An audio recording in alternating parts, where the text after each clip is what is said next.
Magandang araw po sa inyong lahat. Ngayong araw ng Lunes, December 2, 2024. Kumusta po kayo mga kasama ko sa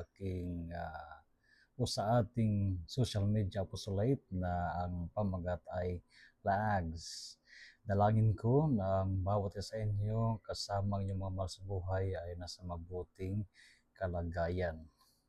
Dito sa Taytay ngayon, simula kaninang umaga ay medyo makulimlim at umaambon. So ingat po kayo sa ating panahon. Iwas sipon at iwas ubo. Mga kapatid, samahan ninyo si Father Ron upang ating pakinggan ang Ebanghelyo ngayong araw ng Lunes. Mula sa Ebanghelyo San Mateo chapter 8 verses 5 to 11. Noong panahong iyon, pagpasok ni Jesus sa Capernaum, lumapit ang isang kapitang Romano at nakiusap sa kanya, "Ginoo, ang alipin ko po ay naparalisis. Siya'y nakaratay sa amin at lubhang nahihirapan.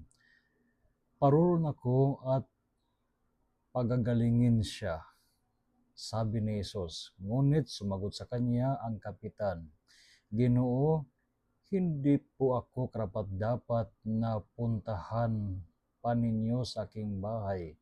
Sabihin po lamang ninyo at gagaling na ang aking alipin. Ako'y nasa ilalim ng mga nakatataas na pinuno at ako naman ay may nasakupang mga kawal. Kung sabihin ko sa isa, humayo ka, siya'y humahayo, at sa iba, halika, at siya'y lumalapit. At sa aking alipin, gawin mo ito, at ginagawa niya." Namangha si Jesus nang marinig ito at sinabi niya sa mga taong sumusunod sa kanya, "Sinasabi ko sa inyo na hindi ako nakatagpo kahit sa Israel ng ganitong kalaking pananalig. Tandaan ninyo, marami ang darating buhat silangan at kanluran at dudulog sa hapag na kasal ni na Abraham, Isaac at Jacob sa kaharian ng langit." Mga kapatid, tayo ay nasa unang linggo ng panahon ng Adbyento. Ang Adbyento ay nakaanyaya sa atin sa paghanda ng ating sarili sa pagdating ng ating Panginoon. Taon-taon, ipinagdiriwang natin ang Pasko ng pagsilang ng Panginoon. At maliban rito, siyempre ang Adbyento ay hindi lamang paghahanda ng pagdating ng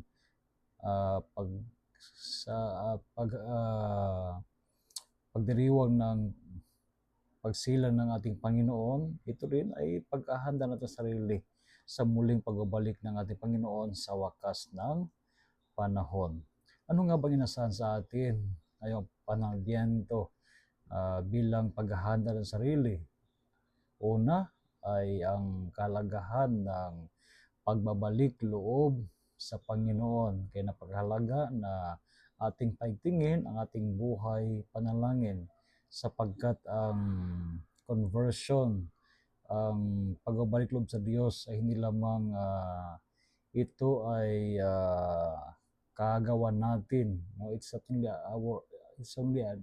is not only a human effort, but above all, it is a grace coming from the Lord. Kaya napakalaga ang ating buhay panalangin upang sa gayon ay dalhin tayo sa tunay na pagbabago ng ating sarili. Ang ating Ebanghelyo ngayon, si Jesus na namangha dahil sa pananampalataya ng isang kapitang Romano na nakiusap kay Jesus sapagkat ang kanyang alipin ay mayroong lubhang karamdaman. At ang kapitang Romanong ito, sa kanyang paglapit kay Jesus, ay lumapit siya na may kababaang loob. Sabi pa nga niya, pagkatapos niya sabihin sa kanya na siya ay paroroon at pagagalingin ang kanyang alipin, siya ay nagwika, "Ginoo, hindi po ako dapat na puntahan pa ninyo sa aking bahay.